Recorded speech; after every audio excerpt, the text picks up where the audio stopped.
तो अब T20 series start होने वाली है, India versus West Indies. So Deepanshu, how are you? Hi, I am good. आप कैसे हैं? मैं भी ठीक हूँ। वनडे सीरीज तो जैसे हमने एनालाइज किया था अपने प्री सीरीज एनालिसिस में, वैसे ही गई। 3-0 से इंडिया जीतने में कामयाब रही। और अब बारी है T20 सीरीज की। पहला T20 मैच है अब आज, और इसके बारे में हम अपनी प्लेइंग 11 डिस्कस करेंगे। सीरीज प्रिडिक्शन भी मैं आपसे लूंगा आपकी, और इसके अलावा भी आप कई बातें पूछना चाहते थे, कहना चाहते थे, उसके बारे में भी बात करेंगे। तो कहाँ से शुरुआत करें? पहले हम प्लेइंग 11 से शुरू करें, या आप पहले कुछ आप पूछना चाहते हैं, आपके सवालों से शुरू करें? एक सवाल मैं पहले बताता हूँ, क्योंकि वो प्लेइंग 11 के रिगार्डिंग ही है, तो ओके। इसलिए वो एक सवाल मैं आपसे पहले पूछना चाहूंगा कि आप ओपनिंग के लिए ऑब्वियसली रोहित शर्मा, क्योंकि कैप्टन है, वो तो फिक्स ही हैं। उनके साथ जो तीन ऑप्शंस अब खुल गई हैं, तो उन तीन में से आप ईशान किशन को एज एन ओपनर उतारना चाहेंगे, या वेंकटेश अय्यर को, जो कि केकेआर के एक बहुत एक्सप्लोसिव ओपनर रहे हैं, और या फिर जो इस वक्त हॉट फेवरेट हैं सबके as an opener, Ruturaj Gaikwad. इन तीनों में से आप किसको प्रेफर करेंगे? रोहित के साथ? हाँ। मैं आपको बता तो दूंगा, पर आपने जैसे कहा तीन ऑप्शंस है, मुझे तो चार नजर आ रही है। चौथा कौन सा? चौथा विराट कोहली ने खुद कहा है मैं T20 में ओपनिंग करना चाहता हूं, अभी सीरीज से पहले का है। और ये भी एक ऑप्शन हो सकती है। आप आश्चर्य मत कीजिएगा अगर हो सकता है कि मैच में एकदम से आपको नजर आए कि विराट कोहली ओपनिंग करने आ रही है रोहित शर्मा के साथ। पहले एक बार इन्होंने अभी की भी है, 1 साल पहले ही T20 सीरीज में ये दोनों ओपनर आ गए थे। तो हालांकि मेरी तो ये प्रेफरेंस नहीं है, पर ये भी ऑप्शन है, विराट कोहली भी। तो मैं तो प्रेफर करूंगा रोहित के साथ ऋतुराज गायकवाड़, क्योंकि गायकवाड़ बहुत अच्छी फॉर्म में चल रहा है, और उसकी फॉर्म वेस्ट हो रही है। उसको टीम के साथ जोड़ा हुआ है पर खिला नहीं रहे। आईपीएल में भी 2 सीजन उसने अच्छे रन मारे हैं, विजय हजारे में अच्छे रन मार के आ रहा है, हाईएस्ट स्कोरर। और उस प्लेयर में मुझे एक बात लग रही है, एक फ्यूचर वाली बात लग रही है कि ये प्लेयर तो खेलेगा ही आगे चल के।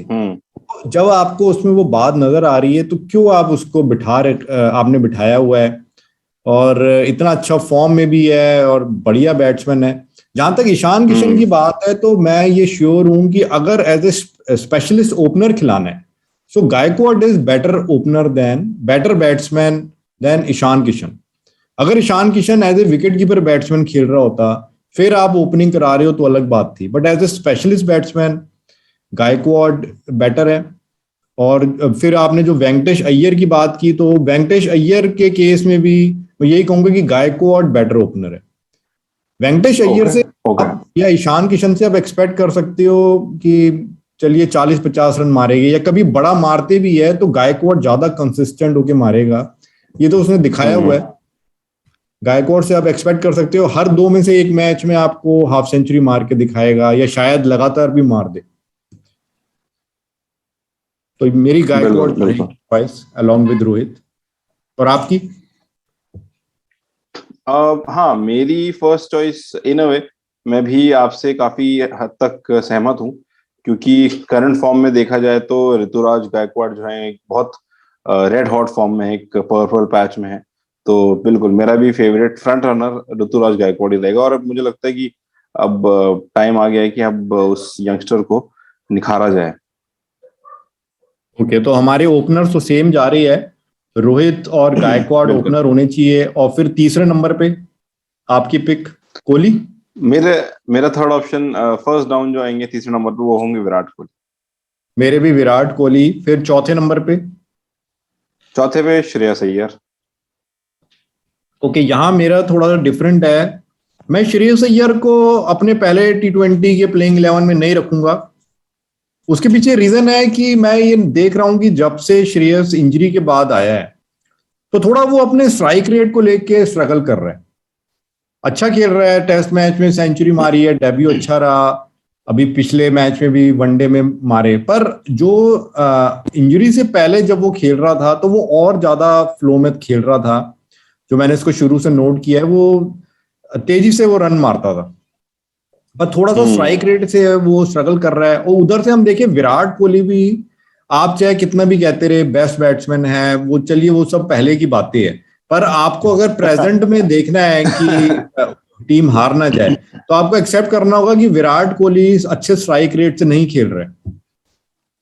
कभी वो रन मारता भी है तो भी जो T20 या वनडे में तो भी वो बॉलें ज्यादा खेल लेता है। तो मेरे को कोहली का भी जो नजर आ रहा है कि अगर कोहली रन मारेगा भी तो उसका जो स्ट्राइक रेट है मे बी 110 120 इस तरीके का रहेगा कुछ, और यही मुझे श्रेयस अय्यर का लग रहा है। तो अगर दोनों को हम अफोर्ड नहीं कर सकते लाइनअप में, इससे नहीं तो एक थोड़ा बड़ा स्कोर मारने में एक दिक्कत आएगी। अगर आपने 150 तक का स्कोर मारना है तब तो ठीक है, कोहली श्रेयस अय्यर, बट अब वेस्ट इंडीज है, उन्होंने मान लो ज्यादा मार दिया, 180 190 मारने हैं, 200 तक मारने हैं, तो वहां पर स्ट्रगल कर सकते हैं। तो मैं श्रेयस को इस मैच में पहली एज ए फर्स्ट प्रायोरिटी नहीं खिलाऊंगा, तो मेरे चौथे पे होएगा सूर्य कुमार यादव। आपने श्रेयस को रखा है, फिर पांचवे पे मैं भी सूर्य कुमार यादव को रखूंगा। तो मेरे पांचवे पे ऋषभ पंत आ जाता है, विकेट कीपर। फिर आपका नंबर 6 पे ऋषभ पंत। अच्छा, तो मैं नंबर 6 पे, अब शायद नंबर 6 पे अब कई ऑप्शंस है। ईशान किशन भी हो सकता है, ला सकती है, वेंकटेश अय्यर भी, दीपक हुडा को भी जोड़ा हुआ है। एक तो मैं आपको स्क्वाड भी दिखा देता हूं, और साथ में मैं ये एक क्लियर नहीं हो रहा शाहरुख खान का लेके। शाहरुख खान भी एक हार्ड हिटिंग बैट्समैन है, तो कुछ जगह मैंने इसका देखा कि ये स्क्वाड में इसका नाम लिखा हुआ है कि भाई ये भी टीम में जुड़ा हुआ है T20 में, कुछ जगह नहीं है। तो क्या ये अवेलेबल है सिलेक्शन के लिए, ये चीज भी क्लियर नहीं है। पर इतना तो मैं श्योर हूं कि इसको खिलाएंगे तो नहीं, शुरुआत में तो नहीं खिलाएंगे अभी तो नहीं। हाँ, पहले तो मैं ये आपको स्क्वाड भी दिखा दूं, क्योंकि कुछ चेंजेस भी हुए हैं, जैसे KL राहुल, अक्षर पटेल, ये T20 स्क्वाड से बाहर हो गए, और वॉशिंगटन सुंदर भी इंजरी की वजह से पूरा T20 सीरीज से बाहर हो गया। तो इस वक्त ये स्क्वाड है: रोहित शर्मा, ईशान किशन, विराट कोहली, श्रेयस अय्यर, सूर्य कुमार यादव, ऋषभ पंत, वेंकटेश अय्यर, दीपक चहर, शार्दुल ठाकुर, रवि बिश्नोई, युजवेंद्र चहल, मोहम्मद सिराज, भुवनेश्वर कुमार, आवेश खान, हर्षल पटेल, ऋतुराज गायकवाड़, दीपक हुडा, कुलदीप यादव, एंड ये एक हरप्रीत बरार का नाम और लिखा हुआ है। ये एक ऑलराउंडर है, तो अब ये थोड़ी कंफ्यूजन है कि इसको जोड़ा हुआ है। और उधर से मैं आपको एक दूसरी जगह दिखाता हूँ, यहाँ पर इंडिया के स्क्वाड में शाहरुख खान का नाम लिखा हुआ है, हरप्रीत बरार का नहीं लिखा। तो ये थोड़ी सी स्क्वाड में कंक्लूजन है। मैंने और कई 4-5 जगह चेक किया, तो ये इन दोनों के नाम को लेके कंफ्यूजन है। तो चलिए, हम नंबर 6 के स्पॉट की बात कर रहे थे, तो मैं नंबर 6 पे एक बार फिर से वेंकटेश अय्यर को मौका देना चाहूंगा पहले वनडे में, क्योंकि मुझे लग रहा है कि उसको एकदम से ही जज इन्होंने कर लिया है कि नहीं, 2 मैचेस में खिलाया, नहीं चला। सो हमें नंबर 6 पे पावर हिटर चाहिए। आइडली जो शाहरुख खान जो प्लेयर है, ये मुझे लगता है कि अच्छा प्लेयर साबित हो सकता है, बट ये स्क्वाड में जोड़ा हुआ है कि नहीं, और मे बी एक नंबरिंग के तौर पे इसका नंबर अभी नहीं लगेगा, बाद में लगेगा। तो वेंकटेश अय्यर का ये देखने में लंबा चौड़ा है, इसकी हाइट वाइट अच्छी है, देखने में भी तगड़ा लगता है। तो ऐसे प्लेयरों का ना पता नहीं होता, पावर हिटिंग कर सकते हैं बाद में आके, प्रॉपर बैट्समैन भी है। तो दीपक हुडा से तो मैं प्रेफर करूंगा वेंकटेश अय्यर को, और उधर से ईशान किशन भी एक ऑप्शन है, बट एक मैच में, पहला मैच वेंकटेश अय्यर को खिलाना चाहूंगा। फिर नंबर 7 पे लॉर्ड शार्दुल ठाकुर। मेरे भी शार्दुल ठाकुर नंबर 7 पे। फिर आपके 8, चलिए आप वैसे ही बता नंबर दीजिए 8 पे आपके 5 बॉलर्स क्या कौन से हुए? 5 बॉलर्स मेरे, एक तो शार्दुल ठाकुर हो गए, फिर दीपक चहर और आवेश खान, और एक स्पिनर है युजवेंद्र चहल, और फिर फाइनली मोहम्मद सिराज। तो आप एक स्पिनर और 4 पेसर आप अपने रखना चाहते हैं, और उन 4 पेसर्स जो आपने बताए, ठाकुर, दीपक चहर, सिराज और आवेश खान को आप डेब्यू दे रहे हैं, उसने अभी तक डेब्यू नहीं किया इंडिया के लिए, और आप हर्षल पटेल को नहीं रख रहे। हर्षल पटेल, अगर हाँ आपको ध्यान हो, जो पिछली T20 सीरीज खेली थी न्यूजीलैंड के साथ, होम सीरीज, तो उसमें हर्षल पटेल ने काफी अच्छी परफॉर्मेंस दी थी, अच्छी बॉलिंग की थी डेथ ओवर्स में, और यूजफुल बैट से भी कंट्रीब्यूशन दी थी। तो ऐसा क्यों कि आप एकदम से ही उसकी अच्छी परफॉर्मेंस के बाद भी उसको ये पनिशमेंट दे रही है?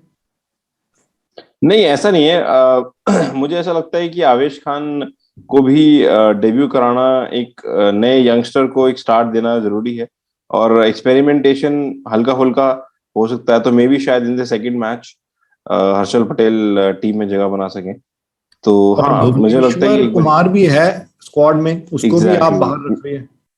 हाँ, ये मेरा एक एक डायलेमा था कि क्या करना चाहिए, कि एक्सपीरियंस्ड पेसर को रखना चाहिए या एक बिल्कुल ही नए पेसर को चांस देना चाहिए। तो मुझे ऐसा लगा कि ऑलरेडी तीन थोड़े बहुत रिलेटिवली एक्सपीरियंस्ड पेसर्स हैं, और क्योंकि ये मैच वेस्टइंडीज के अगेंस्ट है, अगर ऑस्ट्रेलिया इंग्लैंड के अगेंस्ट होता या और किसी बड़ी टीम न्यूजीलैंड के अगेंस्ट होता, तो शायद मैं हर्षल पटेल या भुवनेश्वर कुमार में से, इन दोनों में से किसी एक के साथ जाता। पर क्योंकि रिलेटिवली हम ये देख रहे हैं कि 3-0 से हमने क्लीन स्वीप कर दिया वेस्ट इंडीज को, तो थोड़ा सा एक ट्राई आउट कर सकते हैं, हल्का सा, ज्यादा नहीं, बस हल्का सा लाइटली ले सकते हैं वेस्ट इंडीज को। हालांकि 3-2 से इंग्लैंड को हराया उन्होंने T20 सीरीज में, बट फिर भी इंडिया के वेस्ट मुकाबले। इंडीज T20 में तो अच्छी टीम है, वनडे में हल्की है उनकी बैटिंग, पर T20 हम्म में ओवर्स कम होती है तो वो अच्छा खेल सकती है, बेटर टीम है वनडे फॉर्मेट से। तो मेरे बॉलर्स रहेंगे, मैं 3+2 के कॉम्बिनेशन से जाना चाहूंगा, दो स्पिनर तो मैं खिलाना चाहूंगा। अब ये भी हम्म मैं आपसे पूछूंगा कि आप एक स्पिनर ही क्यों रख रहे हैं। तो मेरे दो स्पिनर्स तो हो हम्म गए, चहल और हम्म रवि बिश्नोई, यानी कि दोनों लेग स्पिनर्स मैं खिलाऊंगा। रवि बिश्नोई को मैं डेब्यू दे दूंगा। कुलदीप यादव को हम्म मैं बाहर रखूंगा अभी पहले मैच से, वॉशिंगटन सुंदर तो है नहीं, सीरीज से बाहर हो गया। तो हम्म मेरे ये दो स्पिनर हो गए और तीन पेसर मेरे हो गए। ये तीनों ही मेरे ऑलराउंडर्स भी हो गए, बॉलिंग ऑलराउंडर, शरदल ठाकुर, हर्षल पटेल और दीपक चहर। तो इसमें ओके। एक्सपीरियंस भी आएगा। हर्षल पटेल नया है, पर इसने पिछले न्यूजीलैंड के साथ सीरीज में बहुत अच्छी परफॉर्मेंस दी थी, तो इसको मैं रखूंगा। और ओके। भुवनेश्वर को मैं बाहर ही रखूंगा। भुवनेश्वर चाहे एक्सपीरियंस हो कुछ हो, मेरिट के हिसाब से जगह नहीं बन रही है भुवनेश्वर की। ये बाकी तीनों प्लेयर्स बिल्कुल। अच्छे बॉलर्स है, अच्छी फॉर्म में है। दीपक चहर अच्छा करके आ रहा है। हम्म ठाकुर भी अपनी हिटिंग एबिलिटी की वजह से ही आप उसको बाहर नहीं रख सकते। जडेजा नहीं है तो आपको ठाकुर चाहिए पावर बिल्कुल हिटिंग एंड बिल्कुल। करने के लिए। तो ये मेरे रहेंगे बॉलर्स। तो मेरे लाइनअप और आपकी लाइनअप में मेन डिफरेंस आ रहा है। एक तो मैंने श्रेयस अय्यर की जगह वेंकटेश अय्यर को रखा है, हम्म बैटिंग में वहां डिफरेंस आ रहा है। और आपने 4+1 रखा है, 4 पेसर्स 1 स्पिनर, हाँ, मैंने 3+2। Exactly exactly. मेरा इसका रीजन एक्चुअली ये है कि चार पेसेस इंक्लूड करने का एक रीजन है कि 2015 में ईडन गार्डन्स के पिच का रीलेआउट हुआ था, उसको दोबारा रीले करा गया था। और हम्म। उसके बाद से 2015 के बाद से पहले स्पिनर्स के लिए काफी फेवरेबल रहती थी, पर पोस्ट 2015 ये पिच जो है, ये पेसर्स के लिए ज्यादा अच्छी रहती है, क्योंकि हल्की फुल्की, हालांकि ग्रास ट्रिम कर दी जाती है, पर फिर भी ईडन गार्डन्स की पिच पे ग्रास रहती है। तो अगर आप आईपीएल के भी रिकॉर्ड्स को देखें, आईपीएल में भी, तो आप देख सकते हैं कि पेसर्स के लिए एक ज्यादा, मतलब इन अ वे 70-30 वाला हिसाब रहा है, कि 70% पेसर्स के लिए फ्रूटफुल रही है और स्पिनर्स के लिए उतनी अच्छी नहीं रही है। जैसे इस पिच पे शायद आई थिंक अक्षर पटेल थे जिन्होंने बहुत ज्यादा जो खेले थे, शायद इससे पहला वाला टूर, तो वो काफी एक्सपेंसिव साबित हुए थे। तो स्पिनर्स के लिए जैसे कॉन्ट्राडिक्टरी पिच है, जैसे नरेंद्र मोदी स्टेडियम की जो पिच थी उसके अंदर मैंने स्पिनर्स ज्यादा इंक्लूड करे थे और पेसर्स कम इंक्लूड करे थे, क्योंकि वो स्पिन फ्रेंडली पिच है। तो ये एक पेस फ्रेंडली पिच है, तो इसलिए मैंने इसके अंदर चार पेसेस इंक्लूड करे हैं। Okay. तो क्या लगता है आपको, इस सीरीज का क्या रिजल्ट लगता है? इंडिया इंडिया विल विन, या हाँ, डेफिनेटली या इंडिया। वेस्ट इंडीज टक्कर दे सकती है, अपसेट कर सकती है? वेस्ट इंडीज टक्कर दे सकती है, पर अपसेट मुझे नहीं लगता कि कर सकती है, क्योंकि इंडिया में इंडिया को हराना शायद वेस्ट इंडीज के लिए अभी हाल फिलहाल तो पॉसिबल नहीं है, चाहे वो जितने भी स्ट्रांग हो पर अपनी इंडिया की कंट्री जो में। बैटिंग है, बैटिंग थोड़ा सा आपको हल्की नहीं लग रही? ठीक है, नाम है पर सेटल्ड नहीं है हमारे बैटिंग यूनिट T20 के हिसाब से। एग्जैक्टली मुझे मुझे मेरा ये क्वेश्चन था आपसे, ये हम्म। इनफैक्ट मेरे को ये चीज एक काफी टाइम से खटक भी रही थी कि कंसिडरिंग कि पिछले T20 वर्ल्ड कप में इंडिया का क्या हश्र हुआ था, ग्रुप स्टेज में हार गए थे और वो एक शर्मनाक हार जो हुई थी, दोनों चीजें एक साथ हुई थी। तो कंसिडरिंग दैट और कंसिडरिंग कि जो अभी वनडे सीरीज हुई है वेस्ट इंडीज के अगेंस्ट 3-0 से जीते हम, पर एक चीज एविडेंट थी, बहुत क्लियर थी कि जो मिडिल ऑर्डर था वो ब्रिटल था, वो उतना ज्यादा स्ट्रांग नहीं, डिपेंडेबल नहीं हो रहा था। तो आपको क्या लगता है कि अब नेक्स्ट वर्ल्ड कप के लिए जो होने वाला है, अब उसके लिए प्रिपेयर करने के लिए मिडिल ऑर्डर को कैसे स्ट्रेंथन करा जाए, उसका क्या सॉल्यूशन है? क्योंकि अब बहुत इंपॉर्टेंट है वो। देखिए, आप मिडिल ऑर्डर कह रहे हैं, मुझे तो टॉप ऑर्डर भी स्ट्रांग नहीं लग रहा था। टॉप ऑर्डर तो बल्कि ज्यादा फेल हुआ था इस सीरीज में। और हम्म। आप मतलब T20 के हिसाब से पूछ रही है या 50 ओवर या दोनों का मिला के? क्योंकि नहीं, उस T20 हिसाब के से हिसाब से, क्योंकि T20 के हिसाब क्योंकि से अब, हाँ, क्योंकि हम कंसिडरिंग कि अब जो वर्ल्ड कप आने वाला है, तो उसके हिसाब से आपको क्या लगता है कि क्योंकि इन अ वे मिडिल ऑर्डर अभी भी अ, एक तरह से रोहित शर्मा, विराट कोहली और श्रेयस अय्यर, अगर इस तरह के प्लेयर्स हैं तो काफी हद तक बहुत ज्यादा इंडिया के अंदर बहुत ज्यादा चेंजेस भी नहीं होते अगर हम T20 और वनडे में जाते हैं तो कंसिडरिंग दैट कि आपको क्या लगता है उसका क्या सॉल्यूशन है, मिडिल ऑर्डर को और टॉप ऑर्डर को कैसे स्ट्रेंथन कराया जा सकता है? एक तो मुझे लगता है कि इनको थोड़ा सा अपनी ये माइंडसेट में चेंज करना होगा कि हम्म। नंबर 5 और 6 के जो प्लेयर्स हैं, इनकी इंपॉर्टेंस को समझना होगा। ये मैंने देखा है माइंडसेट हमारे कमेंटेटर्स का भी, यूट्यूबर्स का भी और कईयों का, कि जो प्लेयर अच्छा खेल जाता है वो कहते हैं उसको ऊपर करो।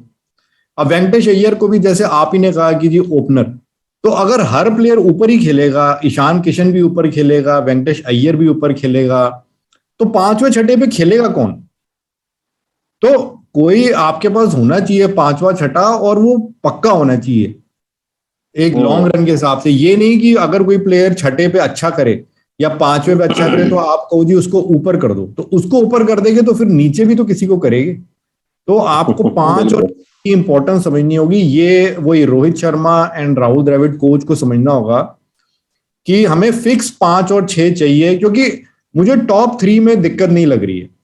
T20 में हम्म। टॉप 3 में बैटिंग करना कंपैरेटिवली इजी होता है और हमारे पास कई ऑप्शंस है, कर सकते हैं। तो हमें प्लेयर्स आइडेंटिफाई करने होंगे, और खास तौर से 4 5 6 के हिसाब से 4 5 6 में ना पावर हिटर्स चाहिए हमें, और स्पेशली एट नंबर 5 और 6, जो हम्म। आपको आपको लंबी इनिंग्स नहीं चाहिए। 50 ओवर में तो लंबी इनिंग चाहिए होती है, पांचवे पे भी आपको प्रॉपर बैट्समैन चाहिए, छठे पे भी। बट T20 में जो मान लो छठे नंबर का प्लेयर है या पांचवे का है, उसको ज्यादा ओवर्स नहीं मिलेंगे। उसमें इतनी काबिलियत होनी चाहिए कि मुझे 20 बॉलें मिली तो मैं उसमें 40 रन मार सकूं, इतनी एबिलिटी हो।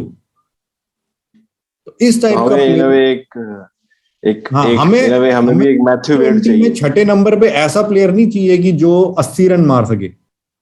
हमें चाहिए बिल्कुल। कि 20 बॉलों पे 40 रन मार सके, लपेड़ू, ताकतवर प्लेयर, लपेड़ो। Power hitter. बिल्कुल बिल्कुल। और राइट राइट और राइट ऐसा राइट राइट। पावर हिटर जब मिले तो हम ये ना कहे कि जी इसको पहले भेज दो, इसको ज्यादा बॉले देंगे तो ज्यादा मारेगा। तो एक मुझे इसमें ना शाहरुख खान प्लेयर, पर्सनली मुझे लगता है कि ये एक सॉल्यूशन है। मुझे इस प्लेयर में टैलेंट लगता है, पर मुझे लगता नहीं कि इंडियन टीम मैनेजमेंट आसानी से ये बात समझेगी। मे बी इन्हें समझने में बिल्कुल। एक साल तो लग ही जाएगा, या पूरा एक साल लगा देगी।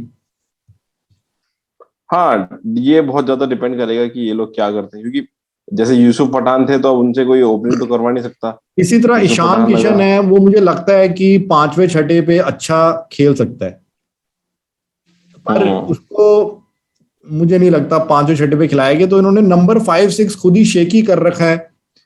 ये श्रेयस अय्यर को बिल्कुल बिल्कुल पांचवें पे बिल्कुल बिल्कुल बिल्कुल। धकेल देते हैं, तो श्रेयस अय्यर तो पांचवें नंबर का प्लेयर नहीं है T20 के हिसाब से। श्रेयस अय्यर एक प्रॉपर बैट्समैन है, वो बॉल को टाइम करता है। उसकी आप गेम देखो, वो पावर हिटर नहीं है। राइट वो राइट राइट आपने राइट। अगर उसको T20 में खिलाना है, उसकी आइडली पोजीशन है नंबर 3, कि वो पहले 5 ओवर में ही आ जाए, 5-6 ओवर में एक विकेट गिरी, थोड़ा सा वो सेट भी हो जाए, फिर वो अटैकिंग भी खेलता है और फिर वो बड़ी शॉट भी मार सकता है। पर वो 5वें नंबर का प्लेयर नहीं है कि आखिरी 5-6 ओवर में आके वो जी आपको 20 बॉलों पे 40 रन मार देगा। वो वैसा प्लेयर है राइट कि तीसरे नंबर पे आके T20 में वो आपको मे बी 40 बॉलें खेल के 55 रन मार सकता है या 60 रन भी मार सकता है। उस टाइप का प्लेयर है कि आपको एक बेस बना देगा आखिरी 5 ओवरों के लिए, फिर आप उसमें अच्छा सा मारो।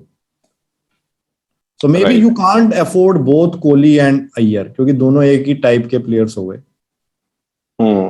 तो ये एक तो मुझे लगता बिल्कुल है बिल्कुल। कि आइडेंटिफाई करना होगा और इस बात को समझना होगा। हम्म। और मेरा एक क्वेश्चन आपसे और था कि रोहित शर्मा ने अभी रिसेंटली एक स्टेटमेंट दी कि हम लोग, इन अ वे उन्होंने डायरेक्टली कहा था कि experimentation is an overrated word, experimentation is overrated and we will not do much experimentation. हम लोग सिर्फ जो T20 प्रोबेबल्स हैं, जो वर्ल्ड कप के लिए प्रोबेबल्स हैं, सिर्फ अभी उन्हीं को खिलाएंगे इस सीरीज के अंदर। तो क्या आपको लगता है ये लॉन्ग टर्म के लिए ये एक अच्छी चीज है, या रोहित शर्मा का डिसीजन सही है? खिलाया तो उन्हीं को जाएगा जो T20 प्रोबेबल्स है, पर यह है कि उन हम्म। T20 प्रोबेबल्स में एक्सपेरिमेंटेशन, उसके बाहर तो बिल्कुल। एक्सपेरिमेंटेशन नहीं होगी। तो उनकी बात से, रोहित की बात से मैं आधा सहमत हूं और आधा नहीं हूं। इस मामले में हम्म फ्लेक्सिबल होना चाहिए, एक्सपेरिमेंटेशन जबरदस्ती की नहीं करनी, पर हम्म। जहां पर आपको इम्प्रूवमेंट करनी है, इम्प्रूवमेंट का स्कोप है, तो वहां पे तो आपको एक्सपेरिमेंट करना ही पड़ेगा ना, और करना ही चाहिए। तभी राइट। आप उस सॉल्यूशन पे आ पाओगे कि बेस्ट क्या रहेगा। जैसे आपके पास 5 और 6 पोजीशन को लेके दुविधा है, कंफ्यूजन है, तो उस हम्म। पर आपको एक्सपेरिमेंट करना पड़ेगा, तभी तो आप सॉल्यूशन पे आओगे। आप 5वें हाँ पे बिल्कुल। अंत को भी खिला के देखो एक बार, छठे पे, और जो मैं ऑप्शंस है अलग अलग खिला के देखोगे 5वें 6ठे पे, तो जो उस पे डिलीवर करे उसको आप वहां पे परमानेंट करो। तो थोड़ा बहुत तो एक्सपेरिमेंटेशन करनी चाहिए, खास तौर से जब सीरीज डिसाइड हो जाती है, या तो आप सीरीज हार गए हम्म। या जीत गए, तो भी आप एक्सपेरिमेंट कर सकते हो, करना चाहिए। अगर कहीं पे जो फ्लॉज है उसको और ठीक करने के लिए, या स्क्वाड को, लाइनअप को स्ट्रॉन्ग करने के लिए। हाँ, ये है कि जबरदस्ती की एक्सपेरिमेंटेशन नहीं हो कि बस for the sake of experimentation. तो मैं रोहित की बात से आधा सहमत हूं, आधा डिसएग्री करता हूं। ओके। तो वैसे आपको क्या लगता है कि अगर ईडन गार्डन्स में अगर कल इंडिया टॉस जीतती है तो इंडिया को क्या लेना चाहिए? क्योंकि हम ये देख चुके हैं कि इंडिया वेस्ट इंडीज के अगेंस्ट डिफेंड भी अच्छा कर लेती है। तो क्या आपको लगता है कि अगर इंडिया टॉस जीतती है तो उनको क्या चूज करना चाहिए? नहीं, डिफेंड तो अच्छा इसलिए भी कर लेती है कि वेस्ट इंडीज, आप जो वनडे सीरीज देख के कह रहे हो कि डिफेंड हाँ। अच्छा कर लेती है, but one day series is different, T20 is different. T20 बिल्कुल में बिल्कुल। वेस्ट इंडीज बेटर टीम है। वेस्ट इंडीज ने अपने देश में 3-2 से इंग्लैंड को हराया, और उसी से हम्म। पहले आयरलैंड से 2-1 से हार गई थी वनडे सीरीज। तो उसी से पता लगता है हाँ। कि इनका जो टीम है, ये अंतर ज्यादा है T20 और वनडे में। तो ये T20 बिल्कुल। में ज्यादा टफ फाइट देने वाले है। और हम्म। क्या पूछा था आपने, आपका क्या सवाल क्या था?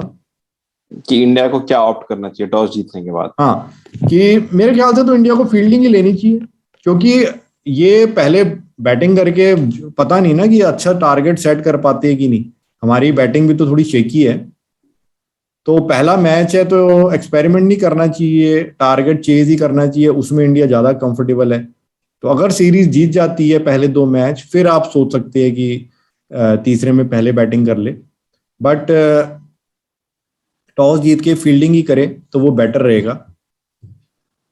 एंड कंसिडरिंग कि ईडन गार्डन्स की पिच जो है वो सेकंड बैटिंग टीम को काफी फायदा देती है, जो टीम चेस करती है तो उसके लिए काफी बेनिफिशियल रहता है। तो मैं भी एग्री करूंगा कि हाँ, इनको टॉस जीतने के बाद यही करना चाहिए। हम्म। बिल्कुल।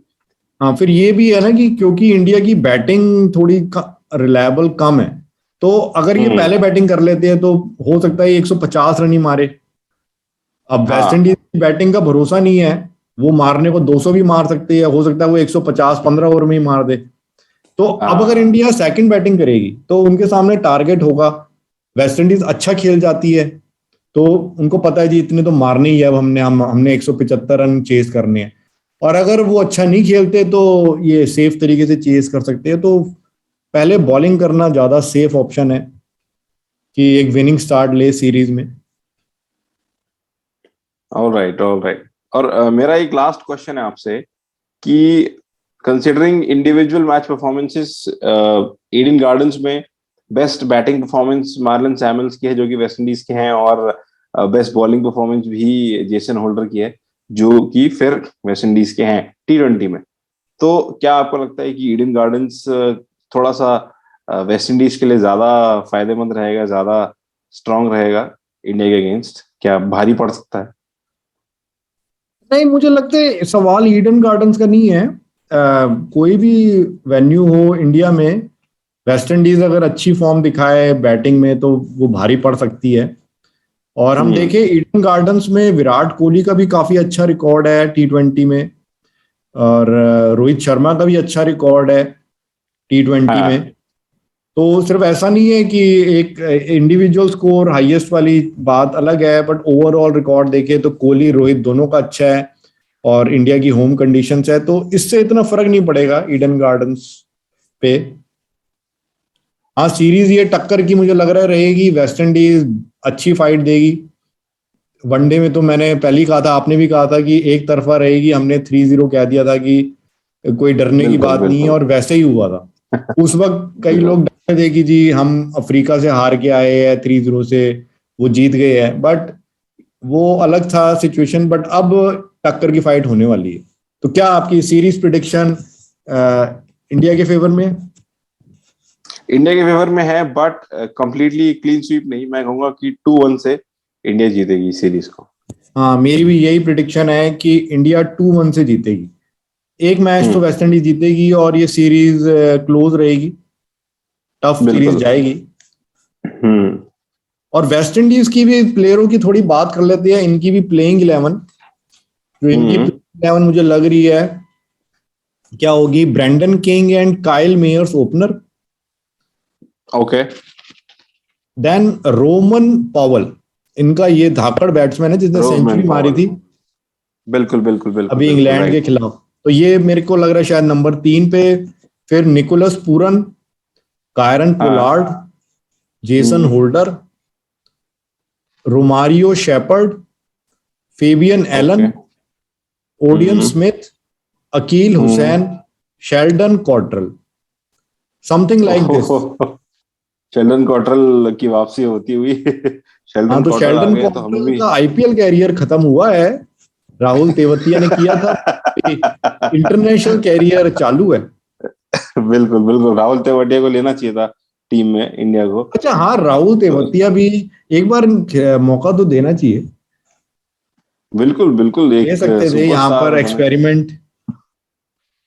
हाँ, और शेल्डन कॉटरल को तो अच्छा पढ़ लेते हैं वो वैसे भी, तो मौका मिल सकता था। और कुछ आप इस सीरीज के बारे में कहना चाहे, या मैच के बारे में, या कुछ क्वेश्चन आपका और हो? नहीं, बस मेरा तो आपसे ये डिस्कशन था। बाकी लेट्स होप कि इंडिया एक अच्छा फ्रूटफुल रिजल्ट हो, और वैसे क्लीन स्वीप कर दे तो बहुत अच्छी बात है, और हालांकि वो थोड़ा सा डाउटफुल लगता है, तो 2-1 से जीत जाए, मेरी तो ये उम्मीद है। 7:30 बजे शुरू होगा शाम को मैच, और ये पूरी जी। सीरीज ईडन गार्डन्स में है। ठीक है, लेट्स होप कि अच्छा टीम करे। ठीक है, हम अपनी ऑल बातचीत राइट। खत्म करते हैं। All right, thank you so much for okay, inviting me, alright, thank you. Okay. Bye.